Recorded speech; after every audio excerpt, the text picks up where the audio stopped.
Hello, everyone. Hope you are well on this Friday afternoon. It is September 27th, folks. We're almost in October. Think about that. Ella jumped up here and wanted to say hello, I think. I think she wanted to. She jumped up here. So I picked her up and want to see what she does. Hey, how you doing? Yeah, how are we doing today? Are you feeling a little better now that the storm has passed? Because I know you were getting pretty nervous there. I was too. Yeah, I was pretty nervous. I was stressed. Yeah. But we got through it, didn't we? It's a time for another nap. You're a little tired. We didn't sleep much last night. We didn't sleep much last night, did we? I know. I know. Well, I just, wanted to pull you up here for a moment. All righty. Teddy's right down there. You can sit with him. All righty. Okay. Yeah, we got through the hurricane, and I'll talk about that. I'll speak to that a little bit more, and also prepare just in case. We need to prepare for diminishing products on the shelf, empty shelves, price hikes at the same time. It's a good possibility that's going to start happening here soon. I'm going to go into that. All right. And I have a good passage. I have a powerful passage that I will read that I believe you will get something out of it. All righty. The power of prayer is huge. It really is. I mentioned that early this morning when I did that video. We're still getting gusts. We're still getting pretty big gusts of wind out here. And it's like, as I'm recording this, it's almost 5 p.m. Trying to get Helene on out of here. Helene on out. I think she's out. It's just we're still, the system is still producing wind. So, hey, but uh, like I said, we are blessed. We had no damage. I mean, we got to pick up some limbs and sticks and, that kind of stuff. But compared to a lot of folks, we are golden. We're good here, and a lot of folks went without power. Probably won't have power for a while. I'm sure down in Florida, even Georgia, South Carolina, a lot of the southeast had a lot of tornadoes. I know there were at least several fatalities. At least there are probably going to be more as they go on through the next days. Um, but yeah, we're really pretty good. Um, cannot complain. We are just blessed, and we're very thankful. I hope all of you who were affected are fine. Put in the comments, and let us know. Keep us updated because I know several of you from the comments from the last couple of videos, y'all were kind of sweating it as well. So let us know how things are going. All right. And one thing that really, there were several things. The thing I was really thinking about too today is, and I thought about this yesterday, and I forgot to mention in the last video or two, is, was a major event. This is a major hurricane, and where are the leaders? This is just another example that we are so rudderless in this country. We're on autopilot or worse. Where's the president? I remember in the past, whether it was Republican or Democrat, whenever we had events like this, they would appear and say something like, "We're working on this," or "We're getting FEMA on this," or "FEMA on that," or we're getting assistance to that governor, and I've talked to that governor, and just act like you care. It's like nothing, unless I've just missed it. Correct me if I'm wrong, but where's Biden? I mean, technically, he's still the president. Where's Harris? I mean, she's the VP, sitting VP. She's not just a candidate. She's a candidate for president. Scary enough. But where are they? And it's not just a hurricane. We're on the steps of World War III. We got a pending strike of dock workers that's going to happen Monday, looks like. that is going to have a big effect on the economy. Huge. That affects every day, the people. May not affect him. It might. You got the Middle East on fire, literally. And let's just keep sending them money. You want money? You want money? That country wants money? We'll send you money. Oh, we got a hurricane going on. I'm not going to say anything about the hurricane. Okay. All right then. Polls. Another thing. I was thinking about polls, and when I look in the main media, not saying a whole lot about the hurricane. I mean, they're covering it some here and there, but they are throwing all kinds of trash at you about Diddy and Diddy that, Diddly that. I don't even know who that is. I don't care. All these celebrities, okay, and it's a bunch of trash. It is. It's a bunch of BS squeeze. But embedded in that, I see these things that say, according to a new poll, this candidate is ahead of that candidate or that candidate. And then, so I see some that say that Harris is taking all these leads. And then I see one that says the total opposite. I don't believe any of it. I don't believe any of it. So don't get wrapped up in the polls and say, oh my gosh, they were losing. And no, don't think about that. Don't even, I put very, very little faith in polls. I don't care who did the poll. That's just a thought that I had. This strike, y'all, and so the East Coast port dock workers and longshoremen are scheduled to strike this coming Monday. I mean, we're on Friday afternoon here.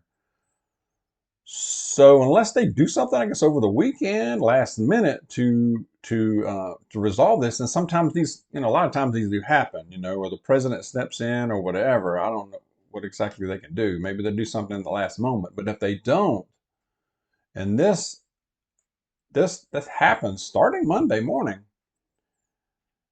it wouldn't take long to see it on the store shelves, and not just the store shelves. It's other things too.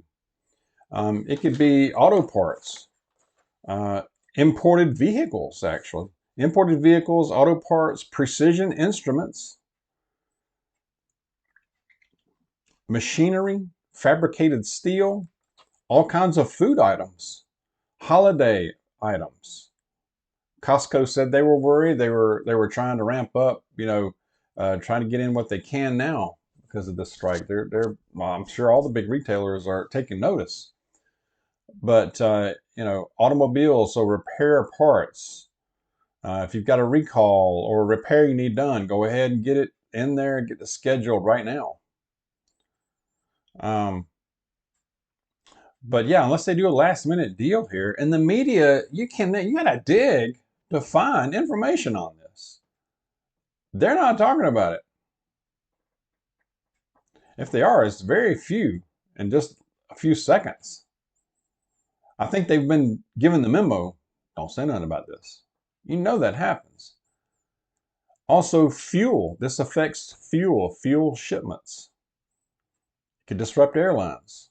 Gas stations. If this starts and continues, you'd start seeing gas shortages in the gas stations pretty quickly.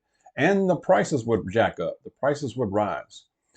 You'd see store shelves start to go bare or get big holes in them first and then get bare, and then the price is going to be jacked up, very inflationary. The prices would be jacked up as well. Prescription drugs. We get, 90+% of our prescription drugs from overseas, from where, well, various places. Transportation. The flow of goods would be disrupted in all kinds of ways. And then it has a ripple effect on down to us.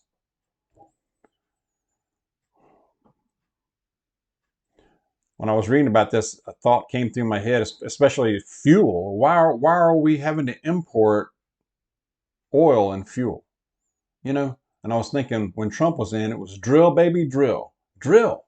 I mean, virtually energy independent. And the first day, what did he do when Biden was in there? The first day, cut that out. Knew right then it was going to be a long 4 years. Can you imagine another 4 years of that? And probably add on worse. I can't. I really can't. If this strike does occur, it would shut down 36 ports on the East Coast and in the Gulf. I didn't realize it was that many. I thought it was just a few big ones. There's a lot in the Gulf too. Gas stations would run dry pretty fast, y'all. I don't know. I mean, we're coming right up on this thing. Share your thoughts. But prepare. This weekend, when you get out there, grab some extra stuff. You know, your often used things. If you're getting to where you're starting to run low on something, go ahead and get a few more of it, okay? As you're able, as your budget will allow.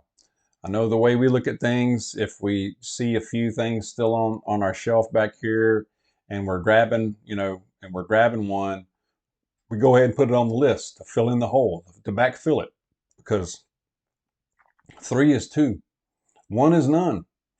You know, that's the way we look at it. If you only have one of something, you really have none of it because you're using that item right then, right? Or you're about to use it.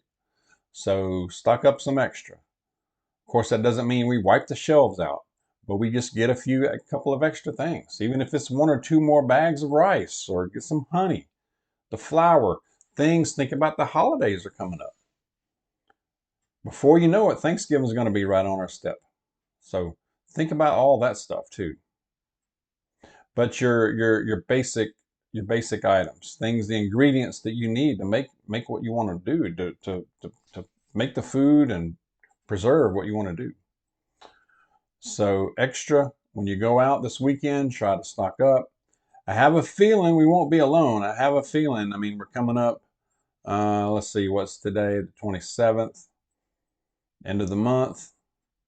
I got a feeling we're going to have company when we go to the store. If we go to the store this weekend, you're going to see some folks out there for various reasons. A lot of people get paid once a month. But I think at least preparedness-minded people are going to be looking at this. I mean, it's not just a hurricane. It's not just the strike. This hurricane, and the effects after that. The wars that are going on, people are getting a little antsy. At least the people who are paying attention. So think about your automobiles too. Go ahead, if you got something you need to get done, go ahead and get it in there and get it scheduled and do it. All right, as you're able. All right, I'm going to go do a verse here or passage here in just a moment. But I also want to say real quick, I meant to say this at the outset. Thank you for all the prayers. We were fine. You know, we weren't really, we received no damage here from the storm. So, but a lot of people, we're not the only ones. A lot of people were touched by this. So let's keep them in prayer as well, especially Florida and the Gulf Coast and all that. I saw some video. Man, that was a surge of water, I tell you.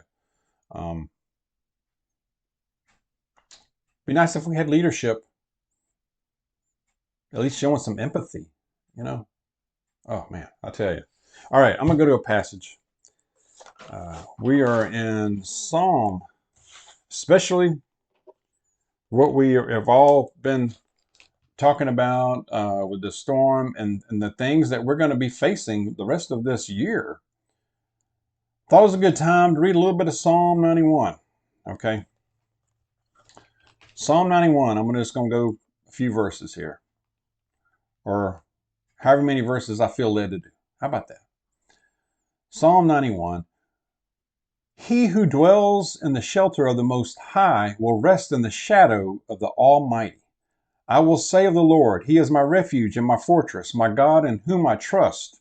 Surely He will save you from the fowler's snare and from the deadly pestilence. He will cover you with his feathers, and under his wings you will find refuge. His faithfulness will be your shield and rampart. You will not fear the terror of night, nor the arrow that flies by day, nor the pestilence that stalks in the darkness, nor the plague that destroys at midday. 1,000 may fall at your side, 10,000 at your right hand, but it will not come near you. You will only observe with your eyes and see the punishment of the wicked. Amen. That's why we stay close to our Lord, our God. We stay close to Jesus as much as we can, stay in prayer. I tell you, it makes a big difference. Even if you are impacted by whatever trouble you're going through, keep this passage in mind. I didn't read the whole book of the whole chapter of it, but I may pick up with the rest of it the next time. But just remember that he has you. He sees us through the trials, not just the good times, but the bad times, the suffering. He sees us through it and is with us. He doesn't forsake us. He is faithful. So we must keep our faith. Okay? Let's be safe. Let's be careful. Let's keep stocking up. God bless you. I'll see you soon.